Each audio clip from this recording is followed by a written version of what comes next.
গণিত ক্লাস। আসসালামু আলাইকুম। পঞ্চম শ্রেণীর গণিত ক্লাসের সবাইকে স্বাগতম। আমি মাহাথির রশিদ। তো আজকে হচ্ছে আমার গণিত ক্লাসের দ্বিতীয় পর্ব। তো বেশি কথা বলবো না, আমরা এখন অঙ্ক করব। প্রথমে অঙ্কগুলো তুলে নিব। 2 এর 1 নাম্বার,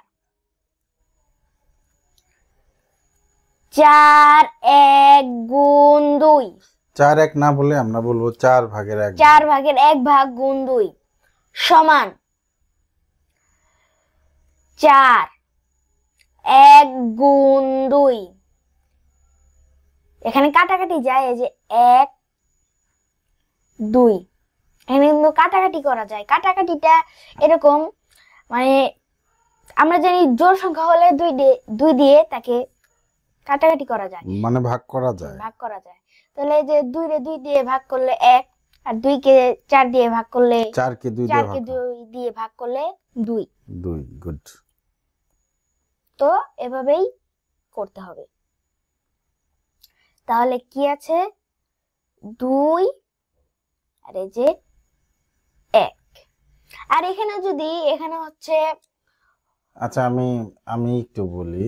হ্যাঁ, যেমন এই যে এই বইয়ের এই যে 46 পৃষ্ঠা আমরা করব তো আজকে। এইখানে যে ওদের নাম কি, রেজা মিনা মেবি, রেজা বলতেছে যে এখানে আগে গুণ করে কাটাকাটি করছে, আর মিনা বলছে যে না, আগে কাটাকাটি করে গুণ। তাহলে এটা একটু সহজ হয়, কারণ হলো যে গুণ করলে তো সংখ্যাটা বড় হয়ে যায়। বড় সংখ্যাকে লঘিষ্ঠ আকারে প্রকাশ করার চেয়ে ছোট সংখ্যাকেই লঘিষ্ঠ আকারে প্রকাশ করা সহজ, কাটাকাটি করা সহজ, কথা সহজ। হ্যাঁ হ্যাঁ, ঠিক আছে। তাহলে তুমি আমরা ওই 2 নম্বরে এই গুণ করার আগেই কাটাকাটি করব। ওকে, থ্যাংক ইউ। এখন আমরা 2 নম্বরে করব। 8 ভাগের 3 ভাগ গুণ 4 সমান 8 3 গুণ 4।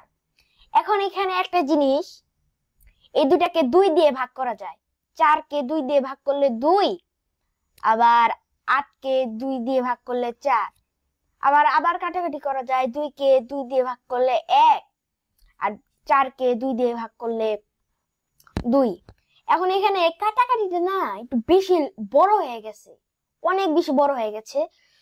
তো এর থেকে একটা সহজ উপায় রয়েছে। সহজ উপায়টি হচ্ছে, এখানে 4 কে 4 দিয়ে ভাগ করলে 1, আর 8 কে 4 দিয়ে ভাগ করলে 4, অনেক ছোট। 8 কে 4 দিয়ে ভাগ করলে 2, 4 ও 2, তো 2 অনেক সহজ। এরপর 2 3, এখন এটা প্রকৃত ভগ্নাংশ হয়ে গিয়েছে, এজন্য অপ্রকৃত হয়ে গেছে। এখন মিশ্র ভগ্নাংশে মিশ্র বানাবো। সহজ কথায় আমরা মিশ্র বানাবো। আমরা তো জানি কিভাবে মিশ্র বানাতে হয়। নিচের 2 2 থাকবে, একবার যায়, ভাগশেষ 1। তো এখন আমরা 3 নাম্বারটা করব। প্রথমে অঙ্কগুলো তুলে নিব। সর্বপ্রথম 6 ভাগের 5 ভাগ গুণ 3 সমান 6 5 গুণ 3। এখানে এই যে 3 কে 3 দিয়ে ভাগ করলে 1, 6 কে 3 দিয়ে ভাগ করলে 2, তাহলে 2 5। এখানে আবার মিশ্র ভগ্নাংশে প্রকাশ করতে হবে। যেমন 2 বার যায় 4 1। তো এই 3টা কিন্তু আমরা করলাম। এখন আমরা 4 নাম্বারটা করব। প্রথম অঙ্কটা তুলে নেব। 8 5 গুণ 6 সমান 8 5 গুণ 6, 6 কে 2 দিয়ে ভাগ করলে 3, 8 কে 2 দিয়ে ভাগ করলে 4, আর কাটাকাটি যায় না। 4 3 5 15। এখানে মিশ্র ভগ্নাংশে প্রকাশ করতে হবে। আমরা জানি 4 3 4 12 12 13 14 15 3। এখন আমরা 5 নাম্বারটা করব। 5 নাম্বার 9 4 গুণ 6 সমান 9 4 গুণ 6। 6 কে 3 দিয়ে ভাগ করলে 2, আর 9 কে 3 দিয়ে ভাগ করলে 3, কাটাকাটি যায় না। 3 8 মিশ্র ভগ্নাংশে প্রকাশ করতে হবে, 2 বার যায়, তাহলে 6 7 8 2। আর একটু উপর থেকে লেখো, এখানে তো জায়গা আছে উপরে, ছোট করে আর একটু উপর থেকে লেখো, তাহলে নিচে সমস্যা হবে না। হ্যাঁ 6 নাম্বার, 6 নাম্বারটা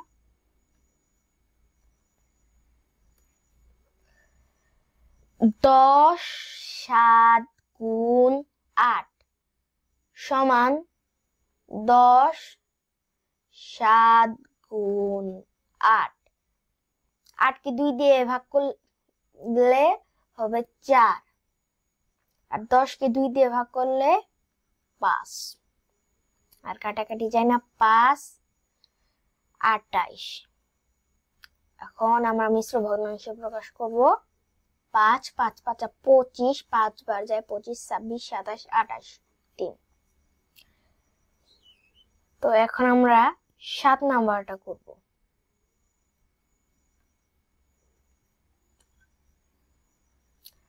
7 নাম্বার 5 3 গুণ 15 সমান, এটা একটু বড় করে দিই, 5 3 গুণ 15। 15 কে 5 দিয়ে ভাগ করলে 3, 5 কে 5 দিয়ে ভাগ করলে 1, আর কাটাকাটি যায় না। এখন এখানে হর হচ্ছে 1, এজন্য আমরা এই 1 ধরবো না, তাহলে 3 3 গুণে 9। তাহলে দেখলাম যে হরের 1 না লিখলেই ভালো, হর 1 মানে পূর্ণ সংখ্যা। হ্যাঁ ঠিক আছে, ওকে, থ্যাংক ইউ। 8 নাম্বার 23 2 গুণ 4 6।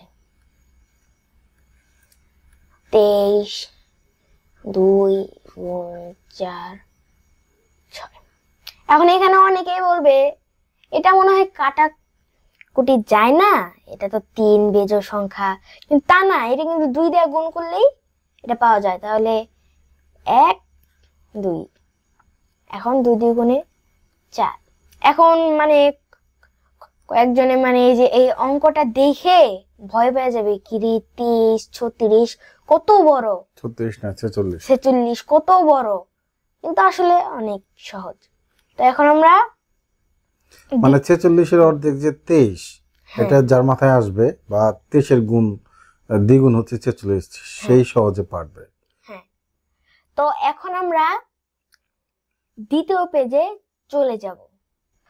3 নম্বরে কি বলেছে, একটি বোর্ডের 4 ভাগের 3 ভাগ বর্গ মি অথবা মিটার রঙিন করতে 1 ডেসিলিটার রং লাগে।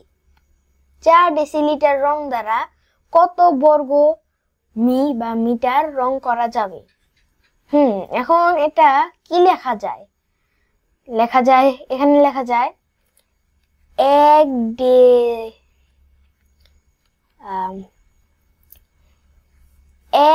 ডেসি,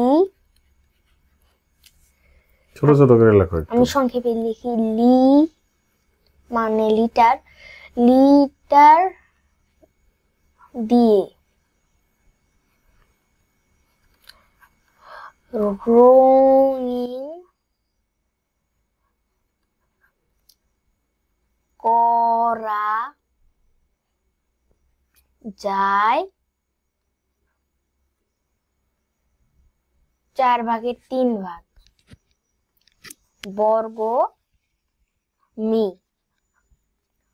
তাহলে 4 ডেসিলিটার রং দিয়ে হবে, এই যে এখানে রং দিয়ে হবে, রং তাহলে যে রং দিয়ে রঙিন করা যায়, তাহলে 4 3 গুণ 4 বর্গ মি সমান, তাহলে আমরা হিসাব করবো এখন।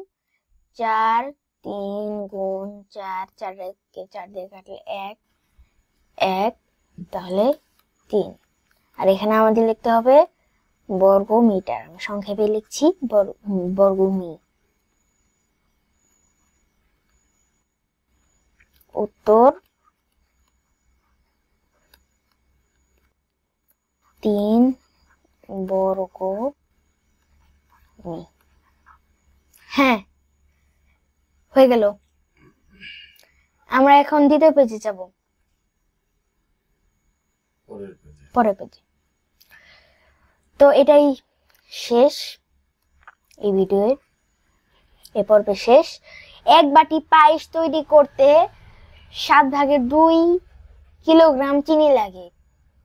এরূপ 14 বাটি পায়েস তৈরি করতে কত কিলোমিটার চিনি লাগবে? কত কিলোগ্রাম চিনি লাগবে?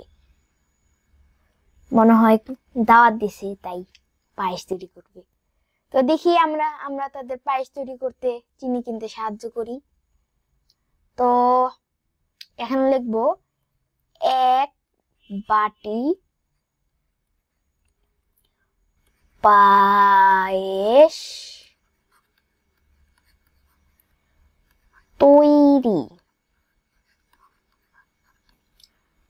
করতে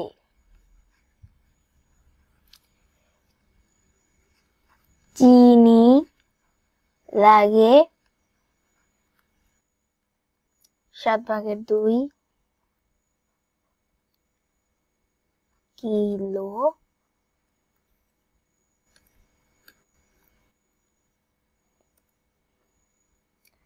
কিলোগ্রাম।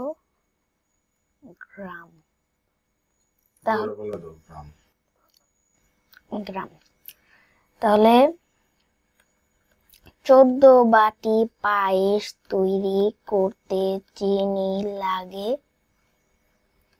7/2 গুণ 14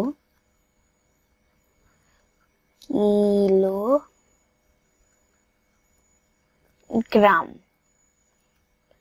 সমান 7 2 গুণ 4, 14 কে 7 দিয়ে ভাগ করলে 7, 7 কে 7 দিয়ে 14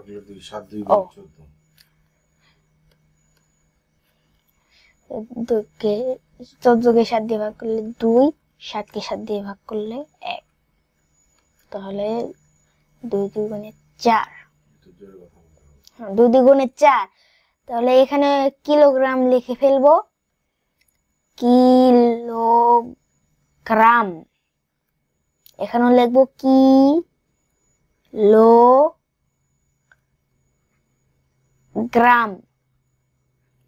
এখন উত্তর লিখবো, উত্তর 4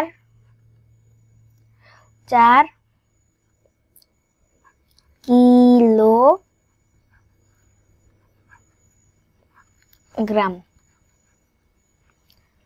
তো শেষ। তো আজকের মতো এতটুকুই ছিল। তো আপনাদের যাদের এই ভিডিওগুলো একটু উপকারে এসেছে, আপনারা সবাই লাইক ও সাবস্ক্রাইব করবেন। সবাইকে ধন্যবাদ। আল্লাহ হাফেজ।